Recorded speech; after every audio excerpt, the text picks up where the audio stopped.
Hi friends, मैं हूं आपकी दोस्त प्रीति आपके साथ। आज हम बनाएंगे उकाली। उकाली हम दो तरीके से बना सकते हैं, दूध के साथ और पानी के साथ। आइए देखते हैं कैसे बनाते हैं। इसके लिए मैंने यहाँ पर कुछ मसाले लिए हैं।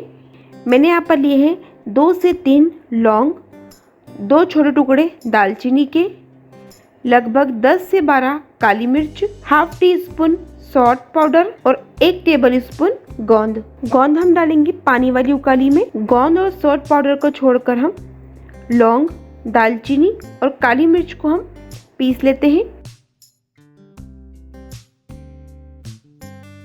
अब हम बनाते हैं पहले पानी वाली उकाली। इसके लिए मैंने गैस पर एक कढ़ाई रखी है। इसमें हम डालेंगे 1 छोटा चम्मच घी। घी हमारा गर्म हो गया है। इसमें हम डालेंगे गोंद। गोंद को पहले हम अच्छे से फुला लेंगे।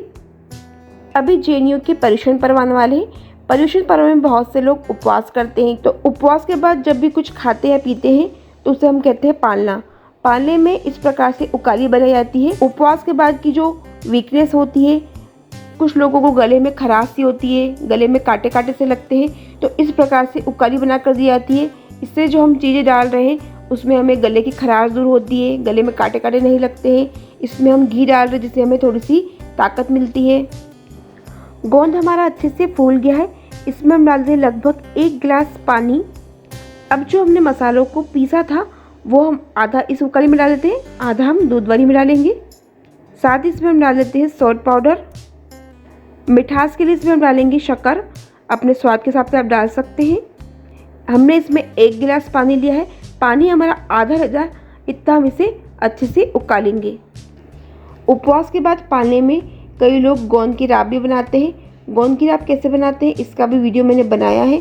यदि आप गोंद की राब अलग से रह रहे हैं तो आप पानी वाली उकाली में गोंद को नहीं डालें, आप उसे स्किप भी कर सकते हैं। आप थोड़ा सा घी डालिए, उसमें जो हमने मसाले पीसे थे वो उसे हल्का सा आप गर्म कर लीजिए और पानी डाल लीजिए। आप गोंद नहीं डालना चाहते तो ना डालें, और पानी में सारे मसालों को हम अच्छे से उबाल लेंगे तो भी हमारी उकाली बनकर तैयार हो जाती है। लेकिन यदि आप उकाली में थोड़ा सा गोंद डाल लेंगे तो उकाली का टेस्ट और भी बढ़ जाता है। देखिए हमारी उकाली अच्छे से उबल गई है, अपनी क्वांटिटी से आधी रह गई है। गैस को हम बंद कर देते हैं। अब हम बनाते हैं दूध वाली उकाली। इसके लिए वापस से मैंने कढ़ाई रखी है। इसमें हम डालेंगे थोड़ा सा घी। जो हमने मसाले थोड़े से बचा के रखे थे वो डाल देते हैं। हल्का सा हम मसालों को थोड़ा सा गर्म कर लेते हैं, इससे उकाली का टेस्ट और भी बढ़ जाता है। इसमें हम डाल देंगे लगभग 1 गिलास दूध।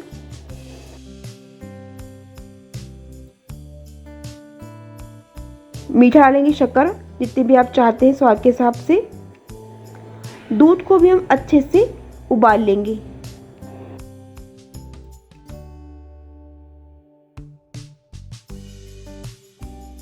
देखिए दूध में अच्छे से एक उबाल आ गया है। इसमें हम डाल लेते हैं सॉल्ट पाउडर। सॉल्ट पाउडर डालने के बाद भी हम एक बार इसके अच्छे से एक उबाल ले लेते हैं। एक उबाल आ गया है, गैस को बंद कर देंगे। देखिए हमारी दोनों तरह की उकाली बनकर तैयार है, दूध वाली भी पानी वाली भी। ज़रूरी नहीं है कि आप उकाली को उपवास के बाद पारना में ही यूज़ करें। आप ऐसे ही सर्दी जुकाम यदि आपको हो रहा है तो भी आप इस तरीके की उकाली बनाकर पी सकते हैं, आपको काफ़ी लाभ। यदि आप सर्दी जुकाम के लिए उकाली बना रहे हैं तो आप उसमें गोंद को स्किप कर सकते हैं। हमने दोनों उकाली में थोड़ा थोड़ा घी का यूज़ किया है। यदि आप चाहते हैं तो आप इसमें ऊपर से भी थोड़ा सा घी डालकर पी सकते हैं। आप उकाली को थोड़ा सा गुनगुना पीजिए जिससे गले की सिकाई होती है। उपवास के बाद जो वीकनेस होती है उसमें घी हमें सहायक होता है। तो इस तरीके से आप भी उकाली बनाइए और मुझे बताइए कि आपको मेरी रेसिपी कैसी लगी।